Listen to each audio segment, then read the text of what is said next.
I'm Charlotte. I'm Mahika. And I'm Lauren. Welcome to Crash Course!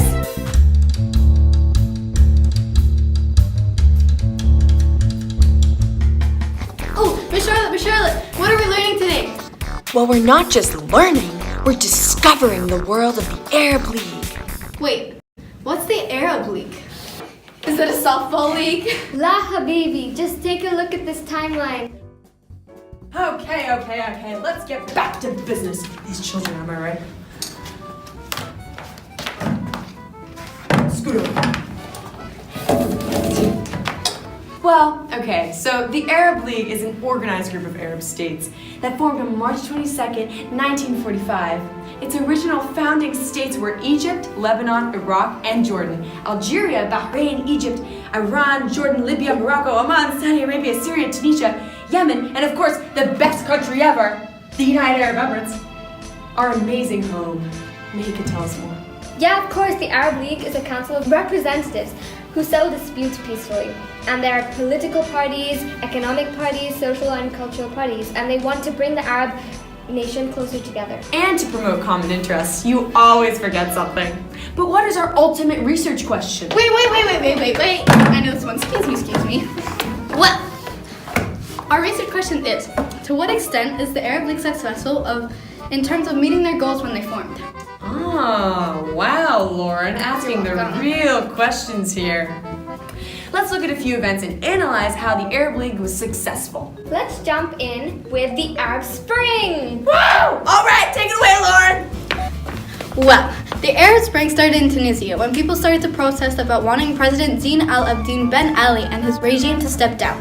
After multiple protests, he even fled a month later, and through this, the people saw their opportunity to change the way they live for the better. Their aim was to create a social contract for society, and they had the need to maintain stability in their country. The three main questions that they had for the Constitution was, how would the role of religion, women's rights, and limits on executive power come into play when writing the Constitution? Question, what did these three roles give to the people? Well, glad you asked. They wanted to make Tunisia a civil state in terms of citizenship, law, and unity, when also proclaiming that the religion and identity of people of Tunisia is Islam. The second point and main purpose of the Constitution was to make women equal to men. When this was first talked about, 7,000 protesters took to the streets to make sure that it was final. Through this, women and men had equal rights and duties. The final point was they wanted to discuss in the Constitution was to make sure they can prevent dictatorship from resurfacing again. I have another one. Why is this Constitution different from any other in the Arab world? Well, the country was drafting the Constitution together at the same time. We had this opportunity to discuss the value of liberty, the meaning of dignity, and the meaning of rights. Additionally, it's the only constitution in the Middle East to grant freedom of conscience. This new constitution that the Arab League helped create, along with the Tunisian government, included provisions for presidential term limits, elections, a constitutional court with power to impeach, an independent judiciary, and independent constitutional bodies with the responsibility for issues such as battling corruption and human rights. These are all the things that may seem necessary in a government, but some countries in the Arab world lack from their own. With help from the Arab League, more and more Arab countries are adapting to have all of these requirements in their government. Politics, schmolitics. I'm here for the juicy stuff. Well, what's that? Our passion, Arab radio. Mahika, where's Mahika? Wait, I can't.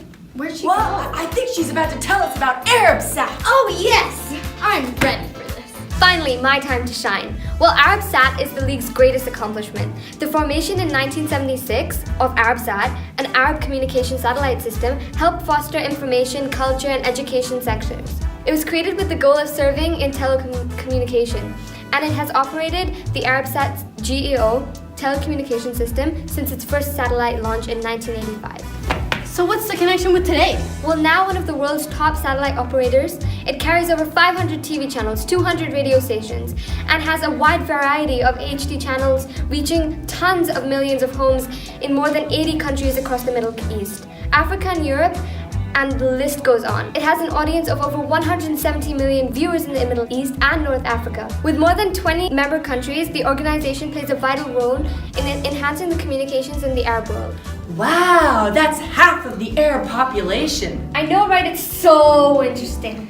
Wait, Isn't it true that Arabsat was formed under Arab League jurisdiction with the goal of serving the information, cultural, and educational needs of its member states? Yes. Also, Saudi Arabia was the main financer of the new organization due to its expanded financial resources as a result of its flourishing oil exporting industry.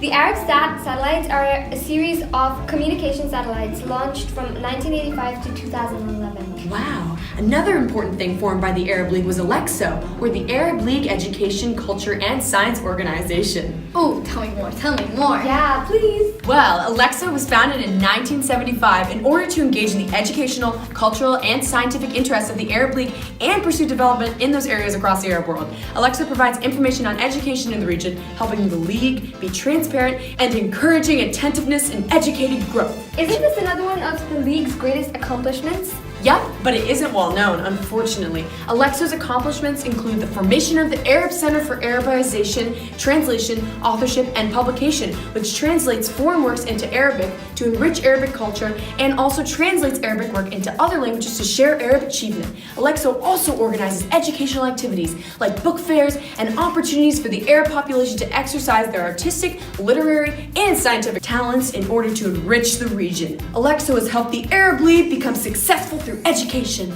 Wait. You forgot the rights of Palestinians and their right to return. Well then.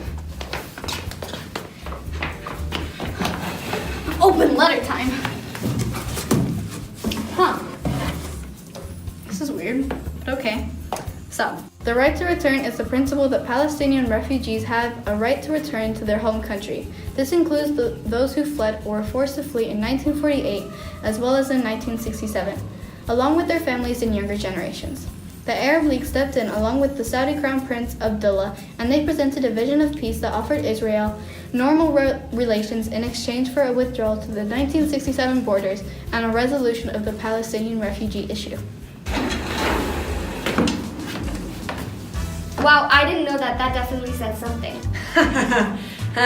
It is pretty cool, as many people do not know what actually happened. Before we go, let's cover one of the very important successes, the main success, Pan-Arabism. This was their main goal, to spread Arabism and bring all Arab countries closer, right? Yeah, this reason is really important because Arabs have always been united by language, but they've been politically divided since the first Islamic countries in 1945. And the Arab League made it their goal to unify all Arabs around the world and hence spread Pan-Arabism.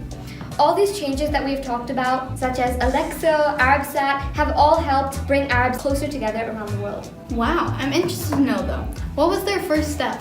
The first step to this was based on the fact that they believed that it would be hard for Pan-Arabism to flourish considering the written environment of the region. They founded the principle of non-use of force or peaceful mediation and provision of good offices in conflict resolution. The Arab League acted as a tool which united all the nations together. And this was right after World War II in 1945, after their formation. This led to the unification of treaties between more and more nations.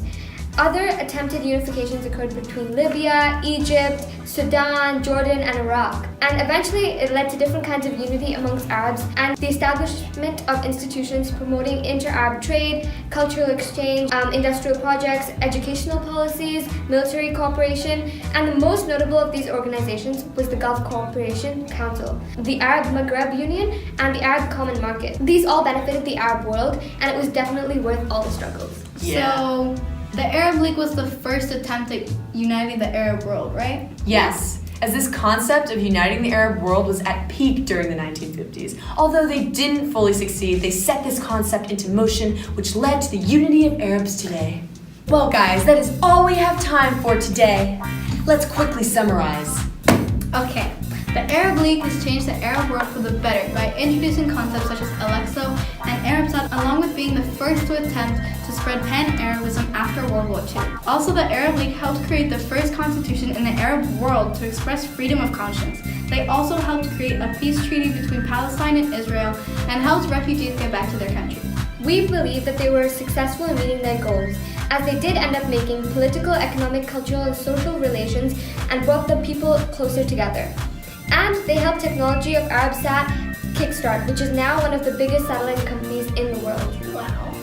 That's just Goodness. amazing. You know? Amazing. Goodbye. Signing off from Crash Course. Have a good day.